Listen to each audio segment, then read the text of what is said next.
வாழ்க வையகம், வாழ்க வையகம், வாழ்க வளமுட.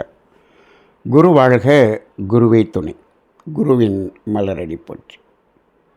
சிந்தனையை உடல் நலத்தை சீரமைத்து உய்வித்த குருவே வாழ்க. தியானமே யோகம், யோகமே ஞானம். தமிழ் ஆனந்த யோகம். வாழ்க வளமுட. மெய்யன்பர்களே, நாம் தூய வேதாத்திரிய காந்த தத்துவம் என்ற ஒரு தொடர் சிந்தனை, ஒரு ஆழமான ஒரு இயற்கையின் தத்துவம். அதிலே நாம் பெயர் காந்த தத்துவம் என்று கொடுத்திருந்தாலும் இந்த தத்துவம் வேதாத்திரியத்தின் முழுமையான இயற்கை தத்துவம் என்றே சொல்லலாம்.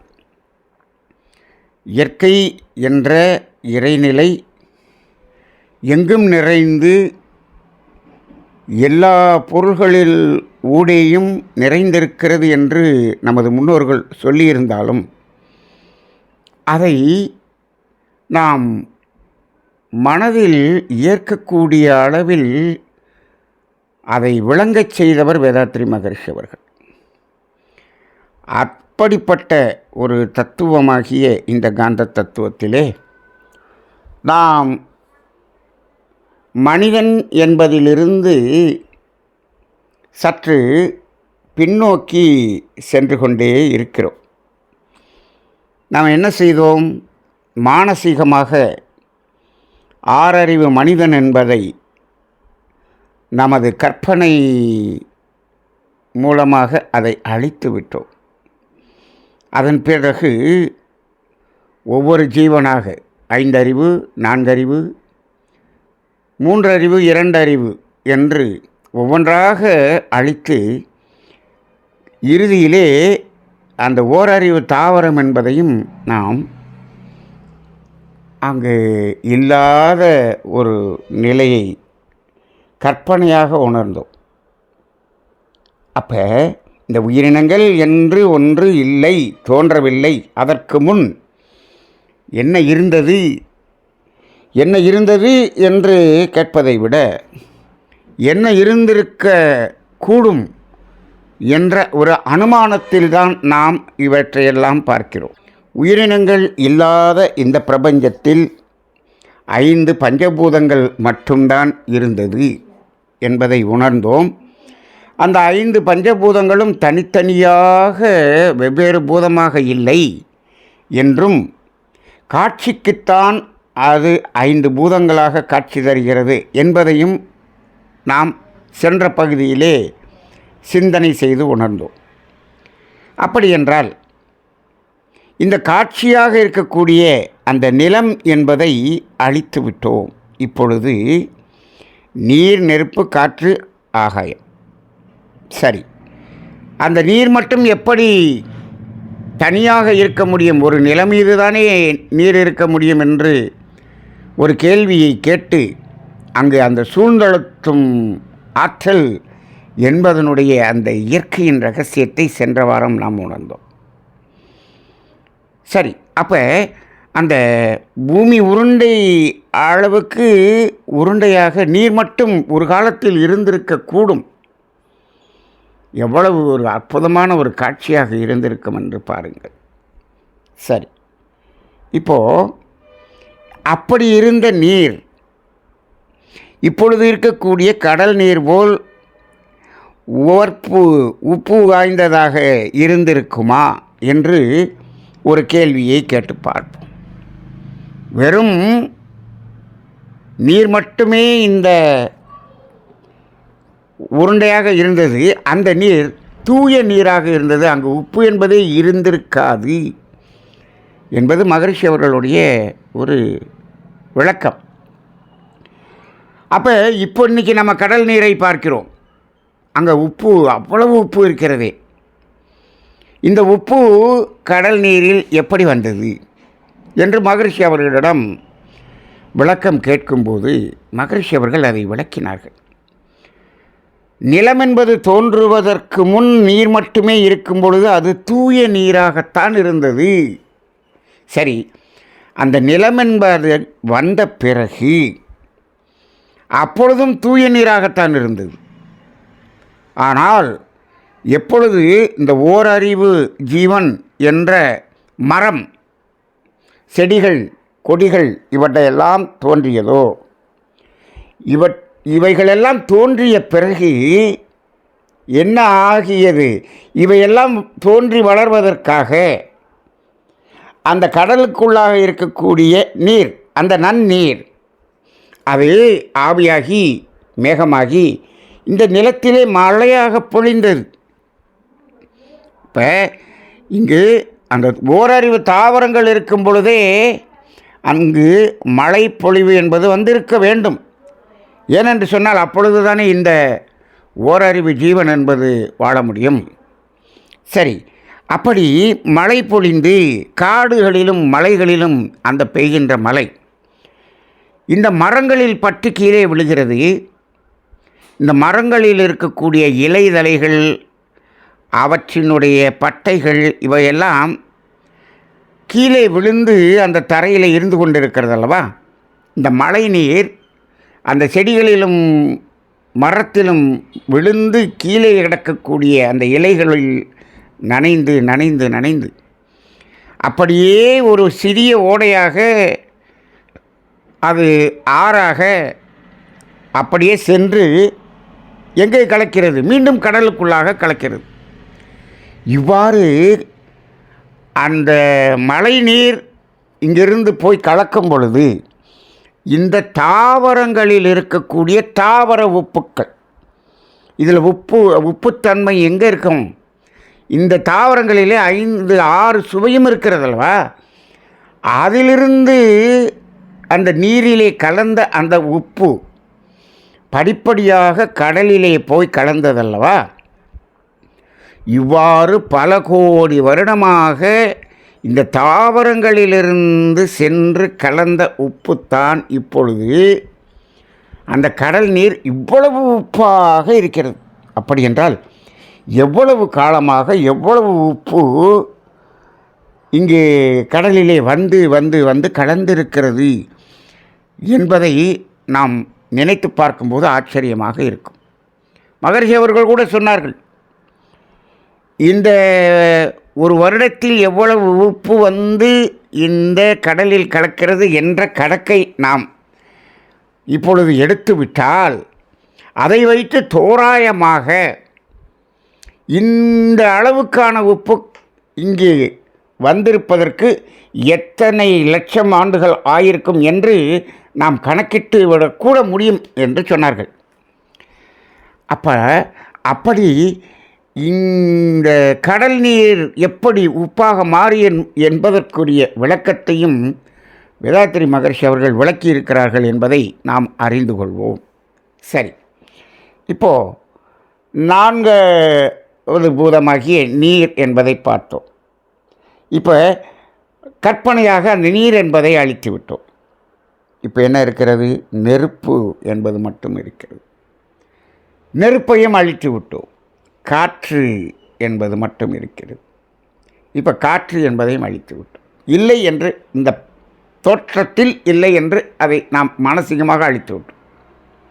இப்பொழுது என்ன இருக்கிறது? என்ன இருக்க முடியும் என்று பாருங்கள். அங்கே விண் என்ற முதல் பூதம் மட்டுமே அங்கு இருக்கும். விண் என்ற முதல் பூதம். சரி, இப்போது இந்த விண் என்ற முதல் பூதத்தின் நெருங்கிய இயக்கமே மற்ற 4 பூதங்கள் என்று நாம் பல்வேறு இடங்களிலே நாம் விளக்கியிருக்கின்றோம். அப்போ இங்கே விண் என்ற முதல் பூதம் மட்டுமே எங்கே இருக்கிறது? இந்த இயக்க பிரபஞ்சம் முழுவதும் விண் என்ற முதல் பூதம் மட்டுமே இருக்கிறது.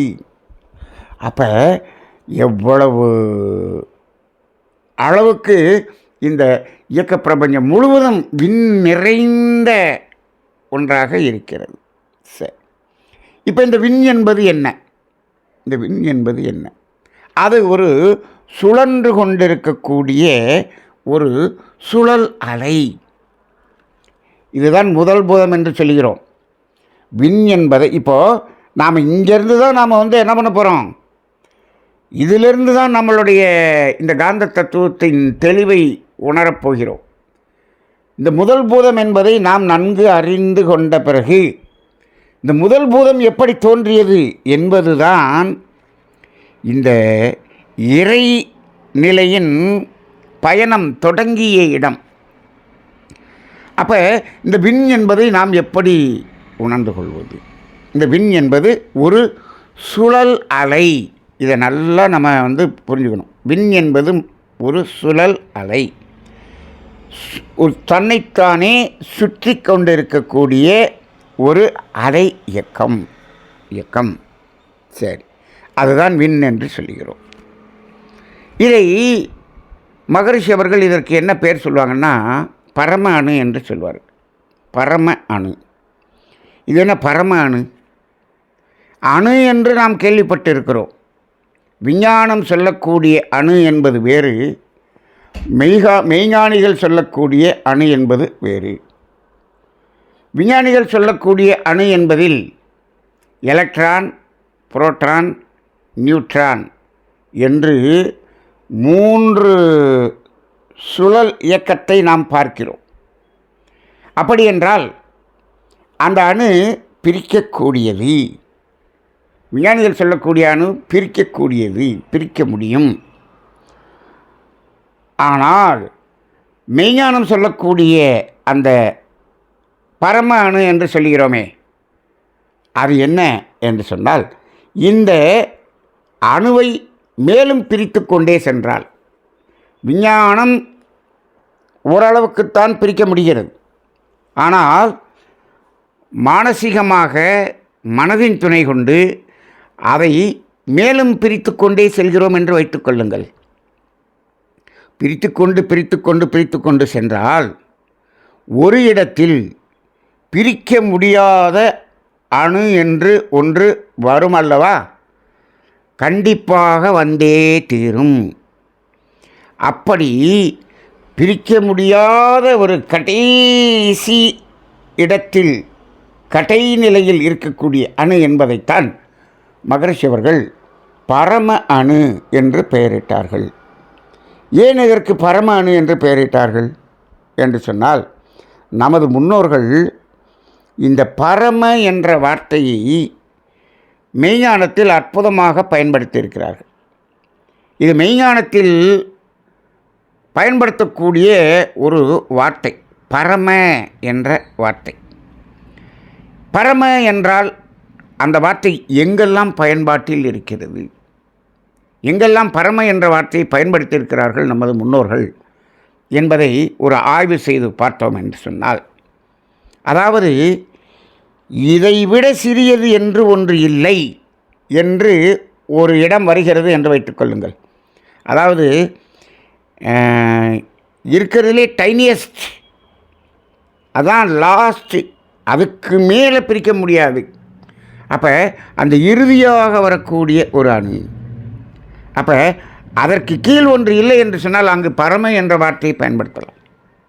அதே போல் இதற்கு மேல் ஒன்று இல்லை என்று சொன்னால் அங்கும் பரம என்ற வார்த்தையை பயன்படுத்தலாம். இப்படி மெய்ஞானிகள் இதை பயன்படுத்தி வந்தார்கள்.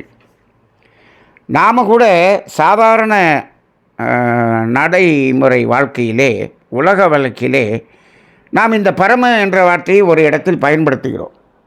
என்ன என்று சொன்னால் பரம ஏழை என்று சொல்வார்கள். இது ஒரு வார்த்தை முற்காலத்தில் பயன்பாட்டில் இருந்தது. பரம ஏழை என்று சொல்வார்கள். யார் பரம ஏழையாக இருக்க முடியும்? அப்போ ஏழை என்பதற்கும் பரம ஏழை என்பதற்கும் வேறுபாடு என்ன? ஏழை என்றால் ஏழை தானே, அதில் என்ன பரம ஏழை என்று ஒரு கேள்வியை கேட்டோம் என்று சொன்னால், பரம ஏழை என்று சொன்னால் அவருக்கு கீழ் ஒரு ஏழை இல்லை, அவர்தான் லீஸ்ட். அப்படி ஒருத்தர் இருக்கிறார் என்று சொன்னால் அவரைத்தான் பரம ஏழை என்று சொல்ல முடியும்.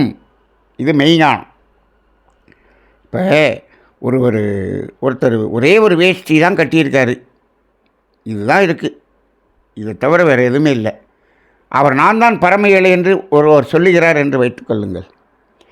அவருக்கு அருகிலே ஒருவர் கோமணம் கட்டி கொண்டு நிற்கிறார்.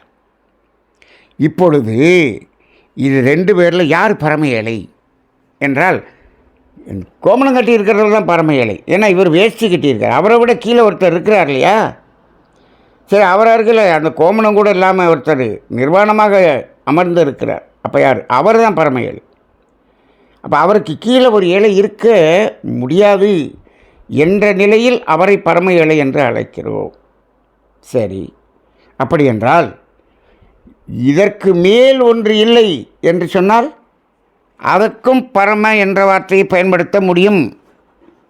இப்போது இங்கு மெய்ஞானத்திலே அந்த உயர்ந்த நிலையில் பரம என்ற வார்த்தை எங்கெல்லாம் பயன்படுத்தப்பட்டிருக்கிறது என்று பார்த்தால் நம் அனைவருக்கும் தெரியும்.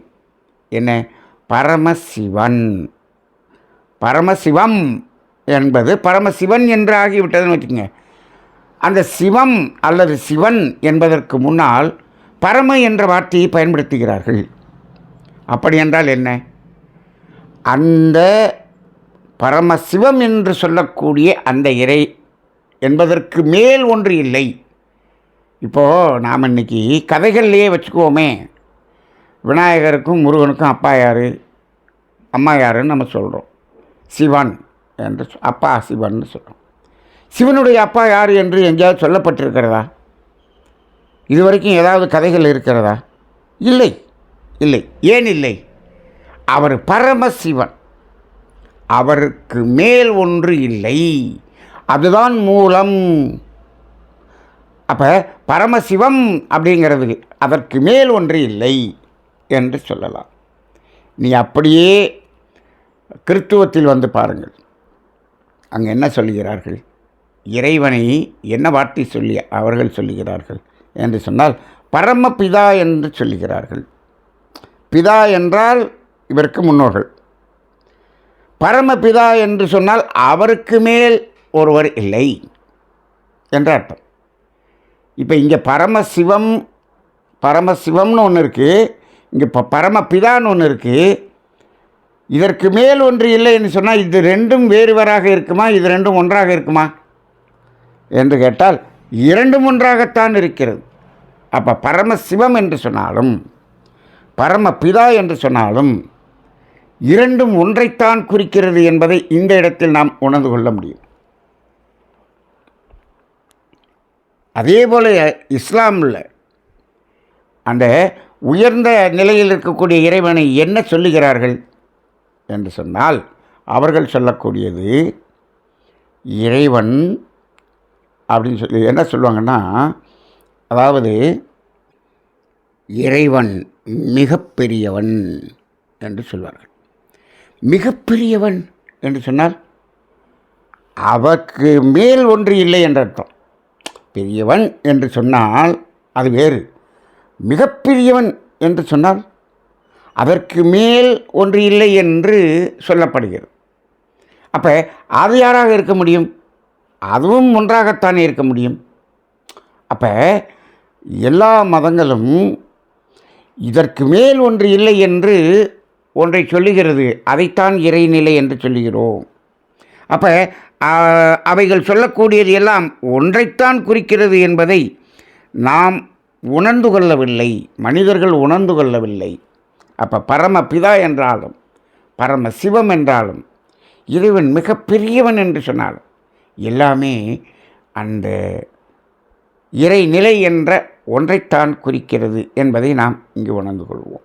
ஆக இப்போ இந்த அடிப்படையில் இப்போ பரம என்ற வார்த்தையை பார்த்தோம் அல்லவா? இப்போ பரம அணு என்று சொன்னால் அதற்கு கீழ் ஒரு அணு இல்லை என்று அர்த்தம்.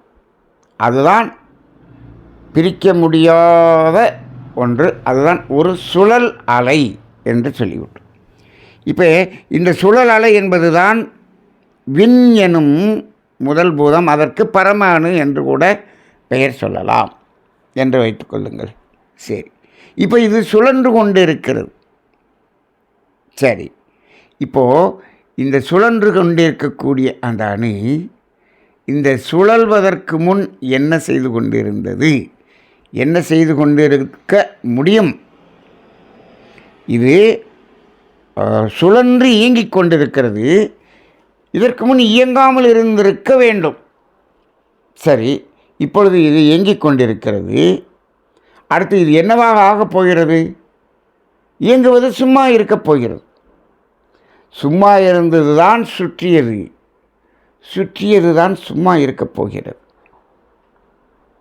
இதில் அந்த இயங்குவதற்கு முன்னும் சும்மா இருந்தது, இயங்கிய பின்னும் அது சும்மா தான் இருந்தது. சும்மா இருந்தது தான் சுற்றியது. இப்போ நீங்கள் நல்ல ஃபேனு ஓடிக்கிட்டு இருக்கு. இப்போ ஃபேன் ஓடுது. இந்த ஓடுறதுக்கு முன்னாடி என்ன பண்ணிக்கிட்டு இருந்துச்சு? சும்மா இருந்தது. சும்மா இருந்தது தான் ஓடிக்கொண்டிருக்கிறது. இன்னும் கொஞ்ச நேரத்தில் என்ன செய்ய போகுது? அது சும்மா இருக்க போகிறது. அப்போ இதில் அசையாமல் சும்மா இருந்தது நிலையானதா, அசையக்கூடியது நிலையானதா என்று கேட்டால், அசையாமல் இருந்தது அசைகிறது, அசைவது அசையாமல் ஆகப் போகிறது என்று சொன்னால், அந்த அசையக்கூடிய இயக்கம் என்பது தான் தற்காலிகமானது.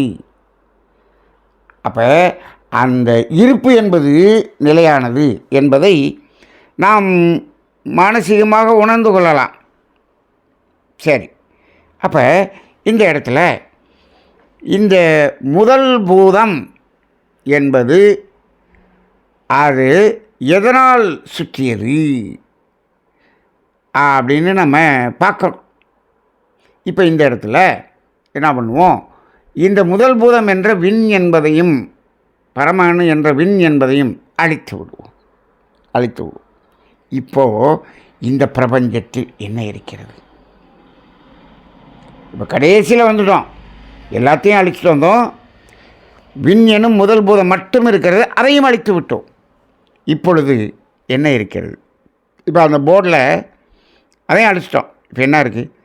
ஒன்றுமில்லை என்று தான் நாம் சொல்லுவோம். ஒன்றுமில்லை, ஒன்றுமில்லாத ஒன்று இருக்கிறது என்று சொல்லலாமா? அப்படியோடு சொல்லிக்கலான்னு வச்சுக்கோங்க. இப்போ நம்ம ஒன்றுமில்லை என்று சொல்கிறோம். இப்போது இந்த ஒன்றுமில்லாததிலிருந்து தான் இவ்வளவும் வந்ததா என்று கேட்டால் அதுதான் உண்மை. ஒன்றுமில்லாததிலிருந்து எப்படி இவ்வளவும் வந்திருக்க முடியும் என்று கேட்டால், அங்குதான் அது ஒன்றுமில்லை என்று சொன்னாலும் அதற்குள்ளாகத்தான் அனைத்தும் இருக்கிறது. இது இந்த இடம் நம்ம புரிஞ்சுக்கணும்னா என்ன பண்ணலான்னா, இதை எல்லாத்தையும் அழிச்சிட்டோம். அங்கே ஒன்றுமில்லை, ஒன்றுமில்லாத ஒன்றுன்னு சொல்கிறோம் இல்லையா? ஒன்றுமில்லை என்ற ஒரு வார்த்தை இருக்கிறது. அந்த ஒன்றுமில்லை என்ற வார்த்தைக்கு முன்னாடி ஒரு வார்த்தையை நீங்கள் சேர்த்து எழுதி படித்து பாருங்கள். இதை ஒரு ஆசிரியர் அழகாக விளக்கினார். இல்லாதது என்று ஒரு வார்த்தையை அந்த ஒன்றுமில்லை என்பதற்கு முன்னால் எழுதி கொள்ளுங்கள் என்று சொன்னார். இல்லாதது அப்படின்னா என்ன அர்த்தம்? இல்லாதது ஒன்றுமில்லை. எங்கு? அங்கு ஒன்றுமில்லை என்ற இடத்திலே அங்கு இல்லாதது ஒன்றுமில்லை. அப்படின்னா என்ன அர்த்தம்னா, அதுக்குள்ளே தான் இப்போது நம்ம எதெல்லாம் அழித்தோமோ இத்தனையும் அதுக்குள்ளே இருந்து தான் வந்துச்சு. அதுக்குள்ளே இல்லாதது வெளியில் எதுவும் வரவில்லை. அப்போ இல்லாதது ஒன்றுமில்லை, இங்கே இருக்கக்கூடிய எல்லாமே அங்கு தான் இருந்தது அப்படின்னு அர்த்தம். அப்போ அங்கே எப்படி இருந்தது? அடங்கி இருந்தது. அப்படின்னா டார்மெண்ட்டாக இருந்தது, அடக்கமாக இருந்தது என்று சொல்லுகிறார். அப்போ இதுக்குள்ளே அப்படி அடக்கமாக இருந்தது. அடக்கமாக இருந்ததுன்னா எப்படி? அதுக்குள்ளே எப்படி இவ்வளவும் இருக்க முடியும்? இப்போ பாருங்கள், விண்ணெனும் முதல் பூதம், 5 பஞ்சபூதங்கள், அதன் பிறகு இந்த பிரபஞ்சம், ஓரறிவு தாவரம், 6 அறிவு மனிதன் வரை எவ்வளவு வெளிப்பட்டிருக்கிறது. இவ்வளவும் அதுக்குள்ளேயே இருந்துச்சு அப்படின்னா, ஆம், அந்த வெளி என்ற ஒன்றுமில்லாத ஒன்றுக்குள்ளாக அவ்வளவும் இருந்தது. சுருக்கி இருப்பாக அங்கு இருந்தது. சுருக்கி இருப்பாகவா? எவ்வளவு சுருக்கி எப்படிங்க வைக்க முடியும்? அப்போ மகரிஷி இதை விளக்கணும்னா என்ன சொல்லுவார்? ஒரு ஆலமரத்தினுடைய விதையை எடுத்துக்கொள்ளுங்கள் என்று சொல்வார். ஒரு ஆலமரத்தின் விதையை எடுத்து இந்த விதைக்குள்ளாக என்ன இருக்கிறது என்று கேட்பார். இந்த விதைக்குள்ளாக ஒரு பெரிய ஆலமரமே இருக்கிறது என்று சொல்வார்கள். அந்த விதையே ஒரு கடுகு அளவில் தான் இருக்கிறது. அந்த கடுகு அளவு விதைக்குள்ளாக, ஆழம் விதைக்குள்ளாக இவ்வளவு பெரிய ஆலமரம் உள்ளே இருக்கிறது என்று சொன்னால் நம்ப முடிகிறதா என்று சொன்னால் எப்படி நம்ப முடியும்? எப்படி இவ்வளவு பெரிய ஆலமரம் அதுக்குள்ளே போகும்? சுருக்கி இருப்பாக வைத்திருக்கிறது. முழு ஆலமரமும் அதுக்குள்ளே இருக்கா இல்லையா? இருக்கு, ஆனால் இல்லை. எங்கே தெரியல. அந்த விதையை உடச்சி பார்த்தோம்னா ஒன்றுமே தெரியல. ஆனால் இத்தனை பெரிய ஆலமரம் அதுக்குள்ளே இருக்கா இல்லையா? இருக்குது. எப்படி? ஒரு மண்ணில் போட்டு தண்ணி ஊற்றுனோம்னா அந்த விதையிலிருந்து இவ்வளவு பெரிய ஆலமரம் அதிலிருந்து வெளியில் வருமா வராதா? கண்டிப்பாக வரும், கண்டிப்பாக வரும். அப்போ அதுக்குள்ளே இல்லாமல் எப்படி வெளியில் வரும்? அதுக்குள்ளே இருந்தது தானே வெளியில் வர முடியும். அப்போ இவ்வளோ பெரிய ஆலமரம் இருந்திருக்குது. இன்னும் அதை ஆழ்ந்து சிந்திக்க வேண்டும் என்று சொன்னால், இந்த ஒரே ஒரு ஆழம் விதைக்குள்ளாக எத்தனை ஆலமரங்கள் இருக்கிறது என்று கேட்டால் நம்ம ஒன்று என்று சொல்லிவிடுவோம். அதுக்குள்ளே இருந்து வந்துச்சுல்ல ஒரு மரம், அந்த மரத்தில் எத்தனை ஆலம் விதைகள், ஆலம் பழங்கள், எத்தனை விதைகள். அது ஒவ்வொன்றுக்குள்ளாகவும் ஒரு மரம் இருக்கா இல்லையா? ஒரு 1000 விதை இருந்துச்சுன்னு சொன்னால் 1000 விதைக்குள்ளேயும் அதே அத்தனை பெரிய மரம் இருக்குது. அது எல்லாத்தையும் மண்ணில் போட்டு தண்ணி ஊற்றுனா அங்கே 1000 மரம் வருது. அப்போ இந்த ஒரு ஆலம் விதைக்குள்ளாக ஒரு ஆலமரம் இருக்கிறதா, ஏகப்பட்ட ஆலமரங்கள் உள்ளே இருக்கிறதா? எல்லாம் இதுக்குள்ளாகத்தான் இருக்கிறது. அப்படி பார்க்கும் பொழுது எவ்வளவு விந்தையாக இருக்கிறது என்று பாருங்கள். எப்படி அந்த அத்தம்பரிய ஆலமரம் இந்த விதைக்குள்ளாக இருக்கிறது என்று சொன்னால், அதுதான் சுருக்கி இருப்பாக அங்கு இருக்கிறது என்று சொல்வார்கள். அப்போ அதே போல தான் இங்கே ஒன்றுமில்லாத அந்த சுத்தவெளி என்று சொல்லக்கூடிய அந்த இறைநிலையை, அங்கு இல்லாதது ஒன்றுமில்லை என்பதை நாம் உணர்ந்து கொள்வோம். சரி, அப்படிப்பட்ட இறைநிலை. இப்போ என்ன பண்ணிட்டோம்?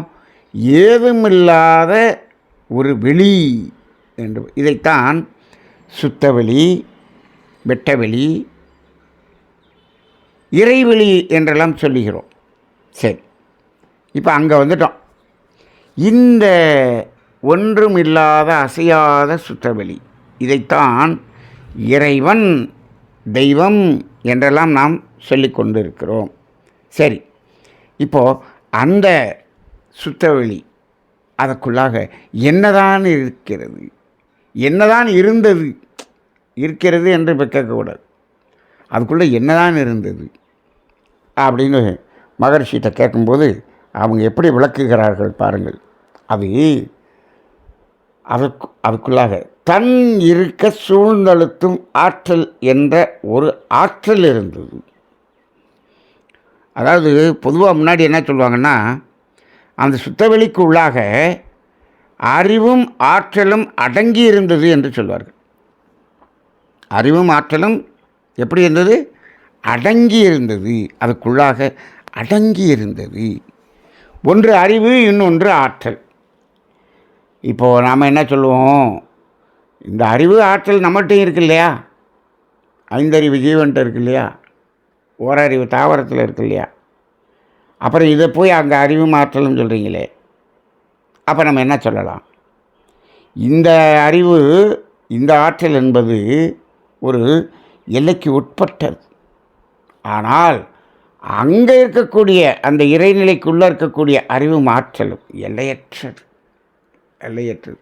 அப்போ அதுக்கு நம்ம அறிவு ஆற்றல்னே சொல்லிடலாமான்னு கேட்டால் அது சொல்ல முடியாது. அப்போ என்ன பண்ணலாம்? அது பேரறிவு, பேராற்றல் என்று சொல்லலாம். அப்போ இங்கே இருக்கக்கூடிய இந்த அதாவது முதல் பூதத்திலிருந்து பஞ்சபூதம், ஓரறிவிலிருந்து ஆறறிவு வரை இவை அனைத்திலும் இருக்கக்கூடிய மொத்த ஆற்றலையும் நாம் ஒருங்கிணைத்தோம் என்று வைத்துக் கொள்ளுங்கள். அந்த ஆற்றலுக்கு பேரை நம்ம என்ன சொல்லலாம்? பேராற்றல் என்று சொல்லலாம். இவ்வளவு ஆற்றலும் ஒருங்கிணைந்து இருக்கக்கூடிய இடம், அதை பேராற்றல் என்று சொல்லலாம். அதே போல் நாம் இங்கே 5 ஜீவனுக்கும் 5 அறிவு என்று சொல்கிறோம், 6வது அறிவு என்று சொல்கிறோம். இப்போது இந்த ஒட்டுமொத்த அறிவை என்ன சொல்கிறது? பேரறிவு என்று சொல்லலாம்.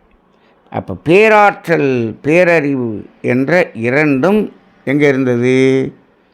அந்த சுற்றவெளிக்குள்ளாக இருந்தது. சரி, இப்போது அப்படிப்பட்ட அந்த ஆற்றலை தான் என்ன சொல்கிறாங்க? சூழ்ந்தழுத்தும் ஆற்றல் என்று சொல்லுகிறார்கள். இதில் அந்த ஸ்பேஸில், வெட்டவெளியில் சூழ்ந்து அழுத்தம் ஆற்றல். எங்கேருந்து சூழ்ந்து அழுத்தம்? அது தன்னைத்தானே இறுக்கி கொண்டு சூழ்ந்து அழுத்து கொண்டு இருக்கிறது என்று சொல்கிறார். அப்போ என்னதுன்னா, அந்த சுற்றவெளிக்கு உள்ளாக தன்னைத்தானே இறுக்கி கொள்ளக்கூடிய ஒரு ஆற்றல் இருக்கிறது என்று சொல்கிறார்கள். அதைத்தான் தன்னிருக்க சூழ்ந்தழுத்தும் ஆற்றல் என்று சொல்வார். இப்போ தன்னிருக்க ஆற்றலா சூழ்ந்தழுத்தும் ஆற்றலா? அந்த சுற்றவெளியில் இருக்கிறது தன்னிருக்க ஆற்றலா சூழ்ந்தழுத்தும் ஆற்றலா என்று பாருங்கள். இப்போது அந்த சூழ்ந்து அழுத்தம் இருக்கிறது அல்லவா, அதுதான் தன் இறுக்கம் போல் தெரிகிறது. அது அழுத்துறதுனால தான் இங்கே இறுக்கம். அப்போ அந்த அதாவது இறைவெளியே தன் இருக்க சூழ்ந்தழுத்தும் ஆற்றல் அப்படின்னு சொல்லிடுவார். தன்னைத்தானே இறுக்கிக் கொண்டு சூழ்ந்து அழுத்தக்கூடிய ஒரு ஆற்றல் என்று சொல்லலாம். சரி, அப்போ இந்த ஆற்றல் என்பது தான் பேராற்றல் என்று சொல்கிறோம். அப்படிப்பட்ட ஆற்றல் எங்கே இருந்தது? அந்த சுற்றவெளிக்குள்ளாக இருந்தது. சரி, இப்போது இந்த இடத்துல தன் இறுக்கம் அப்படின்னு ஒன்று சொல்கிறோம், சூழ்ந்த அழுத்தம் என்று சொல்கிறோம். இப்போது இங்கே இந்த பிரபஞ்சத்தை கடந்து, இந்த பிரபஞ்சத்தில் இப்போ நான் பிரபஞ்சம்னு எப்போ சொல்கிறோம்? இந்த இயக்கம் என்று வந்த பிறகு தான் பிரபஞ்சம்னு சொல்கிறோம். அதனால தான் சாமி சொல்லுவாங்க, இயக்க பிரபஞ்சம் என்ற வார்த்தையை பயன்படுத்துவாங்க. இந்த பிரபஞ்சம் அப்படிங்கிறத கூட சாதாரணமாக பிரபஞ்சம் என்று சொல்ல மாட்டாங்க, இயக்க பிரபஞ்சம் என்று சொல்வார்கள். இந்த இயக்கம் தோன்றியதற்கு பின் தான் இது. அப்போ இயக்கம் தோன்றுவதற்கு முன் என்னாச்சு? அந்த தன்னிருக்க சூழ்ந்தழுத்தும் ஆற்றல் என்ற இன்ஹெரண்ட் ஃபோர்ஸ், அதற்குள்ளாக அடங்கியிருந்த அந்த ஆற்றல், அது மட்டும்தான் இருந்தது. அதுவும் பேரறிவும் இருந்தது. இதைத்தான் சிவம் என்று சொல்கிறோம். எதை? அசையாமல் இருந்தது, அப்படி இருக்கக்கூடியது சிவம் என்று சொல்கிறோம். இப்போ கூட நாம் சாதாரணமாக வீட்டில் ஒரு குழந்தை அசையாமல், ஆடாமல் அசையாமல் இருந்தது அப்படின்னு சொன்னால் அது சிவனேன்னு இருந்தது என்று சொல்லுகிறார்கள். சிவமேனும் இருந்தது என்று சொல்லலாம். சிவமேனும் என்று சொன்னால் அசையாதது. சிவம் என்பது அசையாதது, சுத்தவெளி, இயக்கமற்றது என்றெல்லாம் சொல்லலாம். ஆனால் அதில் என்ன இருக்குது? தன்னிருக்கம்னு ஒன்று இருக்குது, சூழ்ந்தழுத்தம்னு ஒன்று இருக்குது. இப்போ இதில் சூழ்ந்தழுத்தத்தினால் தன்னிருக்கமா, தன்னிருக்கத்தினால் சூழ்ந்தழுத்தமா என்று பார்த்தால் சூழ்ந்தழுத்தத்தினால் தன்னிருக்கம் என்பது தான் மகரிஷி சொல்கிறாங்க. அது பெரிபெரியில் சூழ்ந்து அந்த அழுத்தம் என்பது எப்படி அழுத்துது? தன்னைத்தானே இறுக்கி கொண்டு அழுத்துகிறது. அந்த இருக்கும்போது என்ன ஆகிறது? அந்த மையம் ஏதோ அது அந்த மையத்தில் ஒரு ஈர்க்கக்கூடியது போல தெரிகிறது. ஆனால் இது என்ன அப்படின்னா, சூழ்ந்தழுத்தும் அந்த அழுத்தம்தான் மையத்திலே ஈர்க்கக்கூடியது போல் தெரிகிறது. அப்போ இங்கே ஈர்க்கும் ஆற்றல் என்று ஒன்று இருக்கிறதா என்றால் இல்லை. சூழ்ந்து அழுத்தும் ஆற்றல் என்பது தான் இருக்கிறது. அது அழுத்துவது இந்த பிரபஞ்சத்தின் மையத்தில் ஈர்ப்பது போல தெரிகிறது.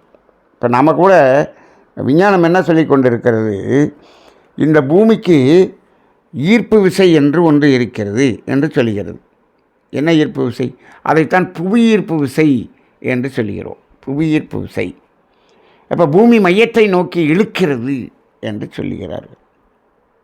அது இழுக்கிறதா என்றால் இல்லை. என்னதுன்னா, இந்த சூழ்ந்தழுத்தும் ஆற்றல் சூழ்ந்து அழுத்து கொண்டு இருப்பதனால் இந்த மையம் உள்ளே ஈர்ப்பது போல தெரிகிறது. அப்போ பூமிக்கு புவியீர்ப்பு விசை என்று ஒன்று இருக்கிறதா என்றால் இல்லை.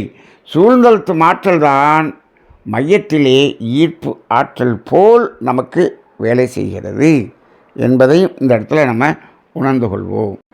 அப்போ நம்ம எந்த இடத்துக்கு வந்திருக்கோம்? அப்போ இறைநிலை என்ற சுத்தவெளி என்ற இடத்துக்கு வந்திருக்கோம். இதைத்தான் இறைவன் என்று சொல்லுகிறோம், ஆவி என்று சொல்லுகிறோம். இப்படிப்பட்ட பேராற்றலும் பேரறிவும் நிறைந்த அடங்கியிருந்த அந்த சுத்தவெளி, த ஸ்பேஸ் என்று சொல்லலாம். இதை தான் மகரிஷி பாடலில் என்ன சொல்கிறாங்க? இறைவெளியே தன்னிருக்க சூழ்ந்தழுத்தும் ஆற்றல் என்று அந்த பாடல் வரிகள் சொல்வார். அப்போ அந்த பேராற்றலும் பேரறிவும் நிறைந்த இறைவன் என்று சொல்லலாம். அங்கே என்ன இல்லை? அசைவு இல்லை, அசைவு இல்லை. இதற்கு எல்லை இருக்கிறதா என்று கேட்டால் எல்லையற்ற இறைவன் என்று சொல்கிறோம். இந்த ஸ்பேஸ் அப்படின்னு சொல்லும்போது அந்த ஸ்பேஸாக இருந்து கொண்டே இருக்குமல்லவா, அதுக்கு எப்படி எல்லையை கண்டுபிடிப்பீங்க? அங்கே எல்லை அற்றது, எல்லை என்பதே இல்லை. ஆனால் மையம் இருக்கிறதா? மையம் இருக்கும் அல்லவா? மையம் இருக்கும், ஆனால் எல்லை என்பதே இல்லை. சரி, இப்போது நீங்கள் பாருங்கள், சாதாரணமாக நம்ம உடல் என்று சொல்லுகிறோம், உயிர் என்று சொல்லுகிறோம், மனம் என்று சொல்லுகிறோம்.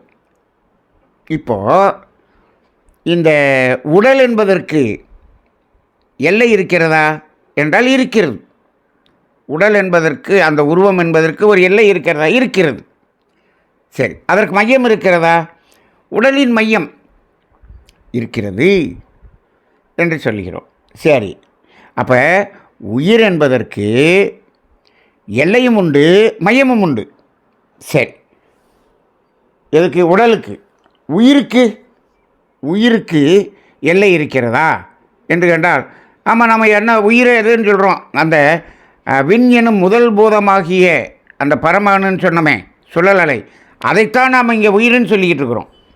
அப்போ அதற்கு எல்லை இருக்கிறதா? அது எந்த அளவுக்கு சுழன்று கொண்டிருக்கிறதோ அதுதான் எல்லை. அப்போ உயிர் என்பதற்கும் எல்லை உண்டு. மையம் உண்டா? மையமும் உண்டு, மையமும் உண்டு. சரி, இப்போ மனம் என்று எடுத்துக்கொள்வோம். மனம் என்பதற்கு மையம் உண்டா? மையம் உண்டு. எப்படி? ஜீவகாந்தம் தானே மனமாக இருக்கிறது. இந்த ஜீவகாந்தம் எங்கு மையம்? அதனுடைய மையம் என்ன? இந்த உயிர் மையம்தான் ஜீவகாந்தத்தின் மையம். அப்போ மையம் உண்டா? மையம் உண்டு. மனதுக்கு எல்லை இருக்கிறதா? இந்த உயிருக்கு எல்லை இருக்கிறது. மனம் இந்த உயிரை தாண்டி, இந்த உடலை தாண்டி, இந்த பிரபஞ்சத்தை தாண்டி இப்படியே போய்கிட்டே இருக்கும். இந்த மனம் என்பதற்கு என்ன இல்லை? எல்லையே இல்லை, அப்படி விரிந்து போகும். மகரிஷி அவர்கள் சொல்வார்கள், அதாவது இந்த எண்ணம் என்பது ஒரு புள்ளி அளவில் ஒடுங்கும், இந்த பிரபஞ்சம் அளவுக்கும் விரியும் என்று சொல்வார்கள். இந்த எண்ணம் என்பதற்கே என்ன சொல்கிறாரு? மையம் ஒரு புள்ளி அளவில், எண்ணத்துக்கு புள்ளி அளவில் மையம் சொல்லிட்டார். அது எல்லை என்ன சொல்லியிருக்காரு? எல்லை பிரபஞ்சம் அளவுக்கு விரியும் என்று சொல்லியிருக்கிறார். அப்போ அந்த பிரபஞ்சம்தான் எல்லை. இந்த பிரபஞ்சத்தின் எல்லை தான் எண்ணம் என்பதற்கு எல்லை. இப்போது எண்ணம் என்பதற்கும் மனம் என்பதற்கும் வித்தியாசம் இருக்கிறதா? சில பேர் சொல்கிறாங்க, எண்ணம்தான் சார் மனம்.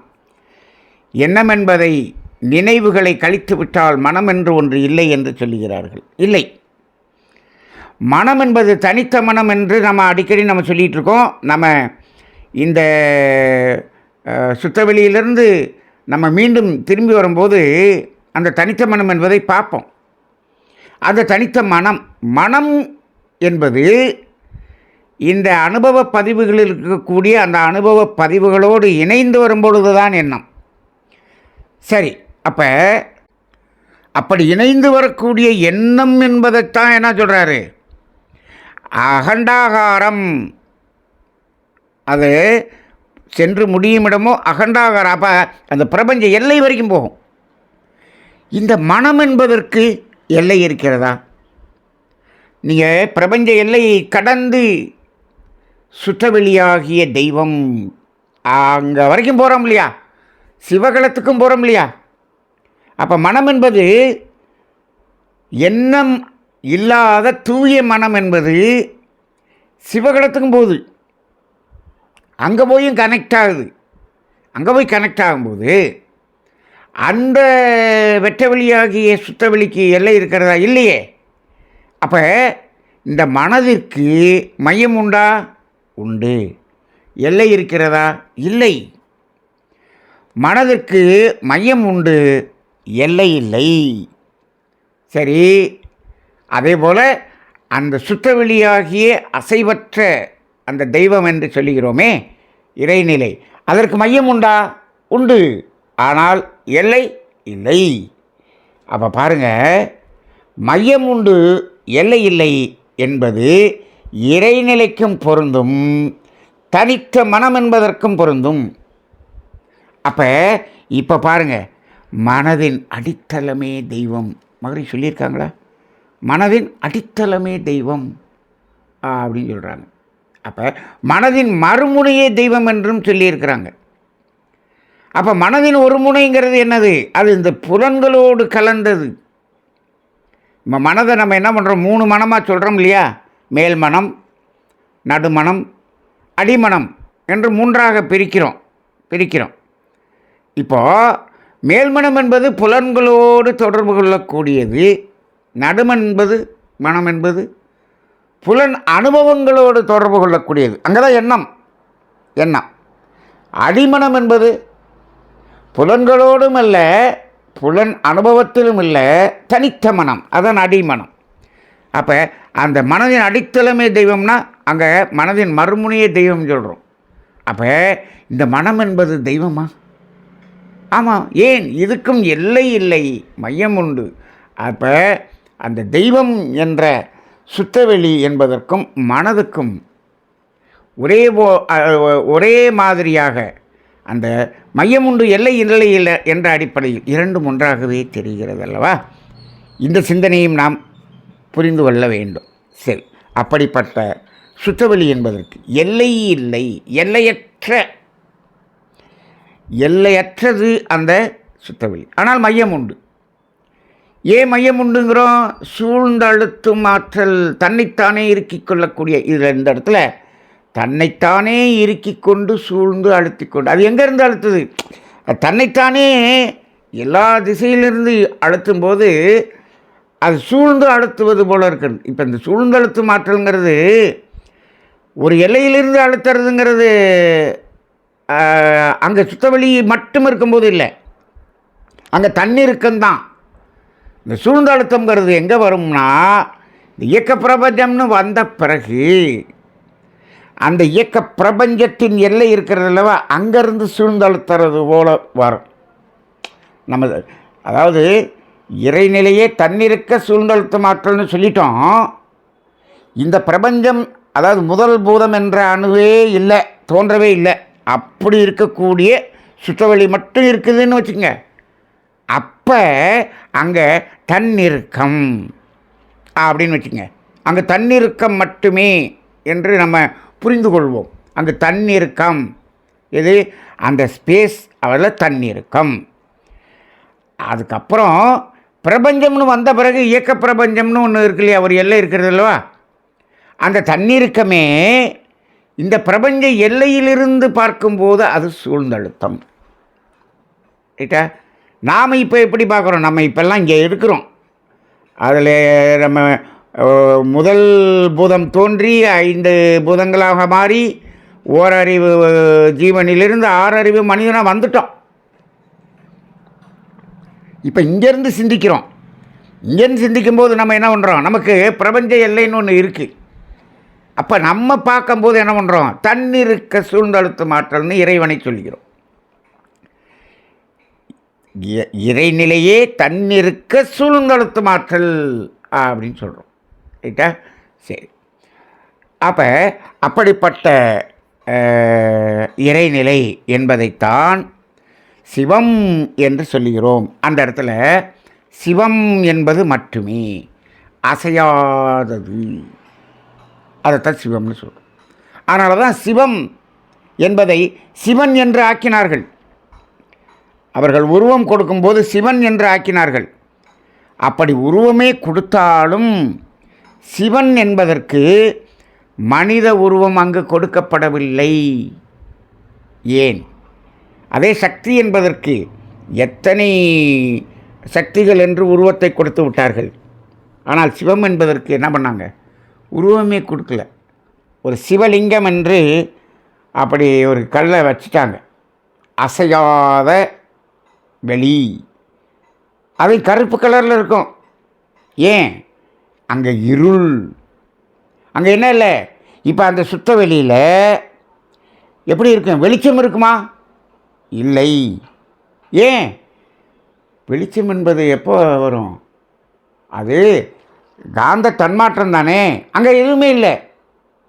இப்போ நம்ம கேட்போம், அந்த சுத்த வெளியில் காந்தம் இருக்கிறதா? இப்போ நம்ம காந்த தத்துவம் தானே பார்த்துக்கிட்டு இருக்கிறோம். இப்போ எல்லாத்தையும் அழிச்சிட்டோம். அந்த முதல் புதமாகிய விண்ணனும் பரம அணுவையும் அழித்து விட்டோம். இப்பொழுது எதுவும் இல்லாத, ஒன்றுமில்லாத ஒன்று, அங்கே தான் எல்லாமே இருக்குதுன்னு சொல்லிட்டோம். இப்போது அங்கு காந்தம் இருக்கிறதா என்று கேட்டால் அங்கு காந்தம் என்பது இல்லை. ஏன்னா காந்தம் தானே என்னவா மாறுது, வெளிச்சமாக மாறுது, ஒளியாக, அழுத்தம், ஒளி, ஒளி, சுவை, மனமாக மாறுறது காந்தம் தானே. முதல்ல காந்தம் வர்ற பிறகு தான் அதுக்கப்புறம் இதெல்லாமே. அப்போ இந்த பிரபஞ்சத்திலேயே, இயக்க பிரபஞ்சத்திலேயே காந்தம் என்பது முதலில் வந்துட்டு அதுக்கப்புறம் தான் என்ன வந்துச்சு, அழுத்தம், ஒளி, ஒளி, சுவை, மனம், அப்படி வந்தது. அப்போ அங்கே ஒன்றுமே இல்லை. அப்போ அந்த சுற்றவெளி என்ற சிவம் என்பதில் இருளாத்தானே இருக்கும். ஆம், மகரி சொல்லுவாங்க, ஒளி கழித்தால் மௌனம், ஒளி கழித்தால் இருள் என்று சொல்வார்கள். அதாவது சப்தம் என்பதை கழித்து பார்த்தால் அங்கு என்ன இருக்கும், நிசப்தம். அது என்ன இல்லை, மௌனம் என்று சொல்வார்கள். அப்போ இப்போ பாருங்கள், அந்த சுற்றவெளியில் ஒளி இருக்கிறதா? இல்லை, மௌனம். இப்போ பாருங்கள், இறைவன் மௌனமானவனா? ஆமாம், சிவம் மௌனமாக இருக்கக்கூடியது. அதனால தான் மௌனம் இருக்க சொல்கிறாங்க நம்மளை. அங்கே இருள். அதனால தான் என்ன பண்ணாங்க, சிவன் லிங்கத்தை அப்படி இருளாக இருக்கிறது தான் அப்படி என்ன சொன்னாங்க, அது இருட்டு போல் அந்த ஒரு கல்லை வச்சாங்க, அசைவற்ற ஒரு கல் மாதிரி வச்சாங்க. அதற்கு முகம், கைகால் என்று மனித உருவத்தை கொடுக்கவில்லை. எந்த கோயில்லையுமே சிவனுக்கு மட்டும் உருவம் இருக்காது. இப்போ எல்லா பேருமே சிவம் என்பதை சிவன் ஆக்கிட்டீங்கல்ல, கதையெல்லாம் சொல்லிட்டீங்கல்ல. சினிமா படத்துலாம் சிவன் அப்படியே பார்வதி இவங்கெல்லாம் வேஷம் போட்டுட்டு வருவாங்க. ஆனால் எந்த கோவிலிலும் சிவன் என்று சிலை இல்லை, எல்லாமே சிவலிங்கம் மட்டும்தான். அப்போ இதனை தத்துவத்தை உணர்ந்து கொள்ள வேண்டும். அதுதான் சுத்தவெளியாகிய தெய்வம். அங்கு காந்தம் என்பது இல்லை. சரி, அப்போ அங்கு உருவமற்ற சுத்தவெளி. ஆனால் அதுக்குள்ளே என்ன இருந்தது, தன்னிருக்கம் என்பது இருந்தது, ஆற்றல். அதானே, ஆற்றலும் அறிவும் என்ன உள்ளடங்கி இருந்தது, அதற்குள்ளாக அடக்கமாக இருந்தது. சரி, இப்போ வெறும் சுத்தவெளி மட்டும் இப்போ நம்ம கற்பனையில் பார்த்துட்டோமா, இதுதாங்க இறைநிலை, இதுதான் இறைநிலை. அங்கேருந்து தான் நாம் மனிதன் வரைக்கும் வந்திருக்கிறோம். அது எங்கே ஆரம்பித்தது, ஏன் ஆரம்பித்தது, எப்படி ஆரம்பித்தது, எப்படி ஆரம்பித்து இங்கே வரைக்கும் வந்திருக்கு, இப்படிங்கிறத எல்லாத்தையும் தெரிந்து கொண்டால் நாம் முழுமையாக இந்த இயற்கையினுடைய அந்த தத்துவத்தை நாம் உணர்ந்து கொள்ள முடியும். அப்போ ஏன் எப்படி என்பதை நம்ம பார்க்க வேண்டும். இப்போ பாருங்கள், அந்த சுத்தவெளிக்குள்ளாக என்ன இருந்தது, ஆற்றலும் அறிவும், பேராற்றலும் பேரறிவும் இருந்தது என்று சொல்கிறோம். தனக்குள்ளாக அடங்கி இருந்தது. சரி, தன்னிடம் இருக்கக்கூடிய ஆற்றல் அதை எவ்வளவு எத்தகைய ஆற்றல் என்று தானே உணர்ந்து கொள்ள வேண்டும் என்று அந்த அறிவுக்கு என்ன ஆனது, ஒரு ஆவல். மகரிஷி சொல்லுவாங்க, தன்னையே உணர்ந்து கொள்ள வேண்டும், தன் ஆற்றலை உணர்ந்து கொள்ள வேண்டும். ஆற்றலை மட்டும் உணர்ந்து கொண்டால் போதுமா? தன்னிடம் இருக்கக்கூடிய ஆற்றல் என்ன அளவுக்கு அதை வெளிப்படுத்த முடியும் என்று தானே உணர்ந்து கொள்ள வேண்டும் என்று அந்த அறிவாகிய தெய்வம் நினைத்தது. சரி, தன்னிடம் இருக்கக்கூடிய அறிவு, பேரறிவு, தன்னிடம் இருக்கக்கூடிய அறிவு என்ற பேரறிவும் எந்த அளவுக்கு அறியக்கூடியது என்பதையும் உணர்ந்து கொள்ள வேண்டும் என்று அந்த அறிவாகிய தெய்வத்துக்கு ஒரு ஆவல், ஒரு ஆவல். மகரிஷி சொல்லுவார், அதை ஒரு ஆசை என்று சொல்வார். இது யாருடைய ஆசை? எந்த தெய்வத்துக்கே ஒரு ஆசை. தன்னுடைய திறனை தானே உணர்வதற்காக, ஆற்றலையும் அறிவையும் அதை வெளிப்படுத்தி தானே அதை உணர்வதற்காக என்னாச்சு, அதுக்காகத்தான் என்னாச்சு, இது முதல்ல ஆற்றலை அறிவை வெளிப்படுத்தியது. அப்படி வெளிப்பட்ட முதல் தோற்றம்தான் விஞ்ஞனும் பரமானு. அப்போ அது எதுக்காக இது ஏற்பட்டது என்று சொன்னால், தன்னுடைய திறனை தானே அறிவதற்காக, உணர்ந்து அறிந்து கொள்வதற்காக என்று சொல்வார். ஏன்னா இந்த இடத்துல தான் நிறைய பேர் கேள்வி கேட்பாங்க, எதுக்குங்க இந்த அசையாமல் இருந்த அந்த சுத்த வெளியே அசைஞ்சது? இது அசைஞ்சதுனால தானே பஞ்சபூதங்களாக வந்துச்சு. இந்த பஞ்சபூதங்களாக வந்ததுனால தானே ஓரறிவிலேருந்து அஞ்சறிவு வரைக்கும் வந்துச்சு. இந்த ஓரறிவிலேருந்து அஞ்சறிவு வந்ததுனால தானே மனுஷனாக வந்துச்சு. இப்படி மனுஷனாக வந்ததுனால தானே நான் இப்படி வந்து மனுஷனாக இந்த ஊரில் பிறந்து, இந்த நாட்டில் பிறந்து, இந்த உலகத்தில் பிறந்து இப்படியெல்லாம் கஷ்டப்பட்டுக்கிட்டு இருக்கேன். அந்த சுத்தவெளியாகிய அந்த தெய்வம் மட்டும் அசையாமல் அது பாட்டுக்கு சிவனேன்னு இருந்திருந்தா எனக்கு இந்த பிரச்சனை இல்லையா, இப்படியெல்லாம் கேட்பாங்க. ஆனால் அது எதற்காக அசைந்தது என்ற ரகசியம் மகரிஷி சொல்லும்போது என்ன சொல்லுவேன், தன்னையே உணர்வதற்காக, தன் திறனை உணர்வதற்காக. தன்னையே உணர்வதுங்கிறது எங்கே, கடைசியாக மனிதனிடம் வந்த பிறகு தான். அது வரைக்கும் என்னது, தன் திறனை உணர்வதற்காக. கேட்டுங்களா? அப்போ முதல்ல தன் திறனை உணர்வதற்காக வந்தது தான் இது வரைக்கும் அந்த 5 பூதங்களாக வந்தது. அது தன் ஆற்றலை உணர்ந்தது இல்லையா? அப்புறம் அதனுடைய திறனை உணர்வது தான் 5 தன்மாற்றத்தை உணர்வதுங்கிற மாதிரி வந்துடும். அப்புறம் தன்னை உணர்வதுங்கிறது கடைசியில் வரும். அப்போ இந்த பேராற்றலும் பேரறிவும் அடங்கி இருந்த அந்த சிவம் என்று சொல்லக்கூடிய அந்த இறைநிலை, அதைத்தான் நம்ம என்ன சொல்கிறோம், மிகப்பெரிய இறைவன். நீங்கள் அல்லாஹ் என்று சொன்னால் அங்கே என்ன அர்த்தம், அங்கு அதற்கு உருவமே இல்லை, எல்லையற்ற உருவமற்ற இறைநிலை என்றுதான் அதற்கு பொருள். அதே போல் அங்கே பரமபிதா. இப்போ பாருங்கள், எல்லா மதங்களும் சொல்லக்கூடிய இறைவன் என்பது யாராக இருக்கிறார், அந்த சுத்த வெளியாகிய தெய்வம்.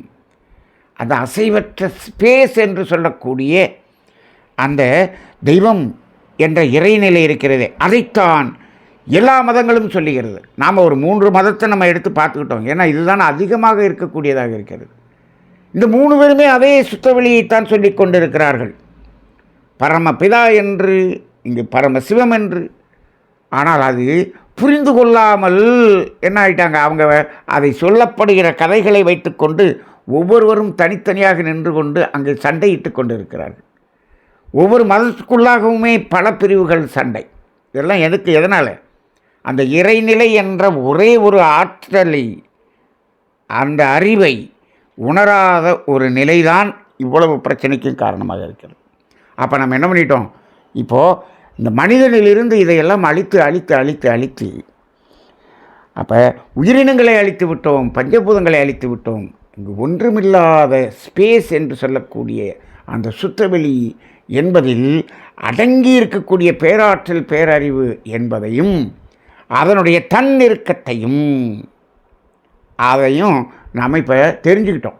இப்போ அந்த தன்னிருக்கம் என்பது தன்னை உணர வேண்டும் என்பதற்காக அந்த தன் இறுக்கம் என்பது தன்னையே இருக்கும்போது அது எதை நோக்கி இருக்க முடியும்? அது ஒரு மையத்தை நோக்கி தான் இருக்க முடியும். நீங்களே அப்படியே உட்காந்துருக்கீங்க, அப்படியே உங்களை இருக்கிற மாதிரி அப்படி சுருக்கி பாருங்கள், உங்கள் மையத்துக்கு போயிடுவீங்க. நீங்கள் உடம்பே அப்படி சுருக்கணும்னா உங்கள் மையத்துக்கு போயிடுவீங்க. எங்கே ஒரு இறுக்கம் இருந்தாலும் அது மையத்தை நோக்கி தான் இருக்க முடியும். அப்போ அந்த தன்னிருக்கம் என்பது தன்னை உணர்வதற்காக இறுக்கி என்ன ஆனது, எப்படி முதல் பூதம் தோன்றியது என்பதை நாம் தெரிந்து கொண்டால் அதிலிருந்து எப்படி பஞ்சபூதங்கள், எப்படி மனிதன் வரை வந்தது, இதுக்கு இடையில் என்ன நடந்தது, இதுக்கு இடையில் காந்தம் எங்கே உருவானது, அந்த காந்தம் எப்படியெல்லாம் மாறியது, அந்த காந்தத்தை உணர்வதற்காக என்ன வந்தது, இப்படி பெரிய பல கதைகள் இருக்கிறது. கதைகள் இல்லை, பல ரகசியங்கள், பல தத்துவங்கள் இருக்கிறது. இதையெல்லாம் உணர்ந்து கொண்டால் இயற்கையை முழுமையாக உணர்ந்து கொள்ளலாம். அப்படி உணர்ந்து கொண்டால் எந்த மதத்தினரும் இதை ஏற்றுக்கொள்ளக்கூடிய ஒரு தெய்வமாக இதை உணர்ந்து கொள்ள முடியும். ஆக இப்போது இப்படிப்பட்ட இந்த தூய வேதாத்திரிய காந்த தத்துவம் இருக்கிறதே, இது மனிதகுலம் அனைவரும் உணரப்பெற்றுவிட்டால் இந்த உலகத்தில் போர் என்பதே இல்லை, சண்டை என்பதே இல்லை. ஏன்? அங்கே ஒரே தெய்வமாக மாறிவிடும். அங்கே என்ன இருக்கக்கூடாது, அங்கே இருக்கவே இருக்காது, சண்டை என்பதே இருக்காது. அந்த உலக அமைதி என்பதை நோக்கி அது பயணிக்கக்கூடியதாக இருக்கும். அப்படிப்பட்ட தத்துவத்தை நாம் பேசிக்கொண்டு இருக்கிறோம். இப்பொழுது இந்த தத்துவம் அவசியம், மிக மிக மிக அவசியம். ஏன்னா இன்றைக்கி உலகத்தில் பெரிய ஒரு புரிதல் இல்லாத, இயற்கையை புரிந்து கொள்ளாத ஒரு நிலையில் மனிதர்கள் இருக்கிறார்கள். ஆக நாம் இங்கிருந்து அசையாத சுத்தவெளியில் இருக்கிறோம். அங்கு பேராற்றலும் பேரறிவும் அடங்கி இருக்கிறது என்ற ஒரு நிலையில் இன்றைய இந்த தத்துவத்தை நிறைவு செய்து கொள்வோம். அந்த சுத்தவெளியிலேயே இருந்து வாருங்கள். அடுத்த திங்கட்கிழமை அங்கிருந்து நாம் பயணத்தை தொடருவோம். இந்த பயணம் என்பதுதான் அறிவின் பயணம், த ஜேர்னி ஆஃப் கான்சியஸ்னஸ் என்ற பயணத்தை அடுத்த வாரம் தொடர்வோம். அனைவருக்கும் நன்றி. வாழ்க வளமுடன்.